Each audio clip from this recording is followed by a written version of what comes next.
You heard the click, so quiet on the set!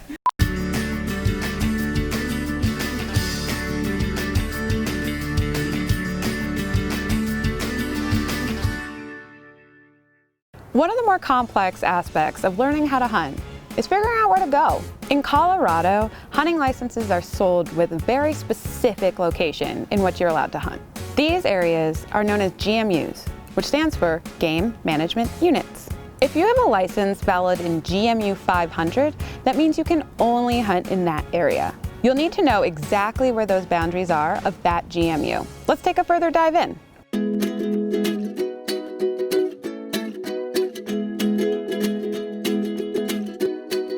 Where to hunt? That's a big question. As in my travels around Colorado for my job, I have noticed that there's two very different types of landscape in Colorado.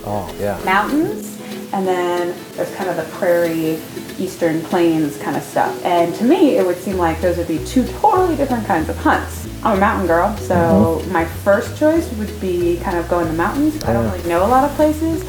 Out east, I know some people and could probably get some help with where to hunt out there. So there's advantages to both and disadvantages to both. So where would I start if I just kind of had all of Colorado to explore? Well, it's good to differentiate it. We do have this whole mountain thing that most people come to Colorado for, but that we have half the state, that is mainly agriculture, or at least flatland. So the type of animals, the type of hunting is really different. So step number one for us is really to think about what makes sense for you and how far you want to travel to hunt. Since you're sort of right on the front range, you could travel into the mountains or travel into the plains.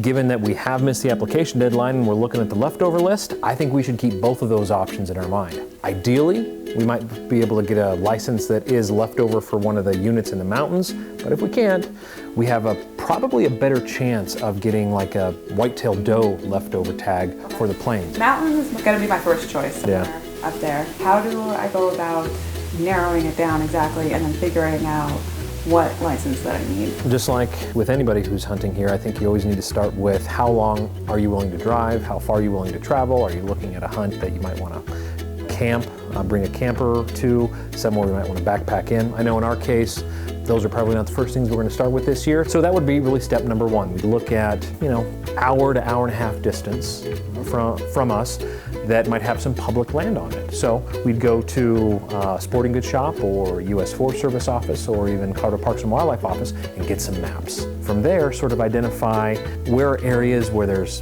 few roads, where there's big blocks of public area that we could walk into and hike and start exploring a little bit. One of my tricks that I'll have us do that I think is a really good, let's not call it a trick, a tool to find a good hunting place, is to identify the areas that have some good habitat requirements, some good water, some good open areas, all of which you can see on a map, and then look at all the roads around the area and find the spot in the middle of that block of public that is farthest from all those roads. Like where would you go if you were a deer? If you were getting pressured by people, what's the farthest away you can get from people? That's what I do when I go hiking with my family. That's what a deer or an elk is gonna do. They're gonna wanna get away from folks. So I think a lot of hunters stop about a mile from the road. They don't go farther than that. If we're willing to go just a little bit farther, you're gonna find that's where all the amazing opportunities there are to hunt in Colorado are found, in those areas, just a little farther than a mile off the road. So once we find a couple of those spots, and don't just find one, because there may be some other hunters who are doing the same thing that you are, and on opening day, you might find there's 5 or 6 folks back there. We can either get angry or we can be smart and have 2 or 3 areas in the back of our minds that we can move to. So once we identify some of those areas on the map, we need to take a weekend and walk back in there and see what we find, see what kind of sign we see what kind of animals we see what kind of trail use there is, and narrow down those options to 2 or 3 really good ones where it looks like we have a spot where animals are hanging out right now. Visiting them once is not enough. So it's not like you look at a map, you find your spot, you hike in there once and go, oh, I see some deer sign, we're good to go. Got to remember, this is summertime, and animals' movements change with the seasons. Probably 80% of our success, if we are successful, is going to be our familiarity with the habitat and how the animals are moving through it. We need to plan out several weekends between now and the hunt that we can go back in there, spend some time in there, and see the changes in the animals' movements over the course of the season. It's what we call scouting. So we need to scout out how the animals' patterns have changed, where we're going to see them, so that when opening day comes, you and I can make a very educated plan where to be at what time of day to optimize our chance of finding an animal. That honestly sounds really fun, actually. Who doesn't love hiking in the Colorado Mountains? I already do that. Yeah.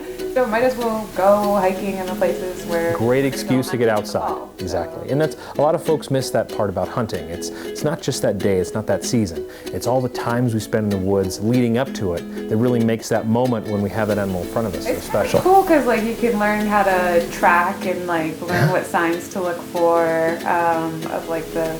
There's a lot of skills. Sign. Yeah. A lot of skills we should try and practice before we actually get out there in the woods. So it sounds like the best thing for people to do right now would be to get outside, which we all love. If you're gonna go hunting, you probably already like being outside. We're in Colorado. Do it. So you can check out some maps, find some public land that's open to everybody, or if you know a private landowner that you think you could probably get on their property, call them, ask them, show up on their doorstep with a smile, ask if you can check out the property. And just head out, look for some signs for the animal that you're hunting. Maybe it's trying to figure out what elk sign looks, how it looks different from a moose sign, and try to see if you can spot the difference on the ground. Imagine going in there in the dark, carrying gear, carrying an animal out. If your favorite spot has a deep ravine, it's not necessarily the best place to pack out a heavy animal. Just check it out. And the worst thing that could happen is you spend a beautiful day outside. Come on. That's the worst. No reason to not do it. Go hiking. Or you get lost. Nope. Let's not get lost. But go outside, head outside, try to find a good spot. Sounds good.